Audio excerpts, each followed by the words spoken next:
Dans votre domaine d'expertise, qui, je le constate, est large, quelle méthode d'analyse faut-il retenir? Comment dois-je envisager de gérer mes finances futures pour les protéger au mieux des intempéries? Nous utilisons une méthode concrète. Elle s'inspire du quotidien.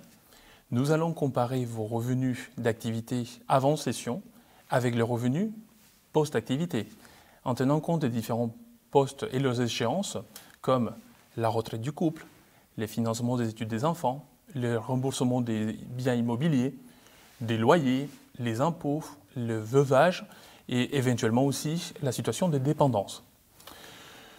Les dépenses, on va tenir compte aussi des dépenses qui viennent de votre train de vie, qui peut être financé indirectement ou directement par l'entreprise. Donc nous avons vu tout à l'heure qu'il peut y avoir une voiture de fonction, donc l'essence, l'entretien, l'assurance, les téléphones, la mutuelle santé et aussi le restaurant qui peut être payé par l'entreprise.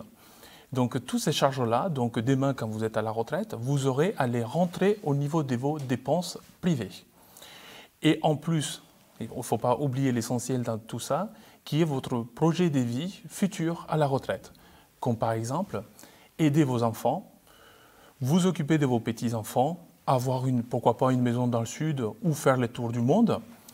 La méthode, elle part de votre projet de vie, de votre besoin en revenus futurs à court, moyen et long terme, suivra une structuration patrimoniale sur le plan civil, fiscal et social pour répondre à vos attentes et vérifier si vous avez une surface économique suffisante pour y arriver. Nous utiliserons le patrimoine immobilier et financier existant. Nous allons l'améliorer avec nos solutions d'assurance et le replacement du prix de cession net d'impôt. De cette réflexion dépendra finalement toute l'architecture de votre transmission d'entreprise.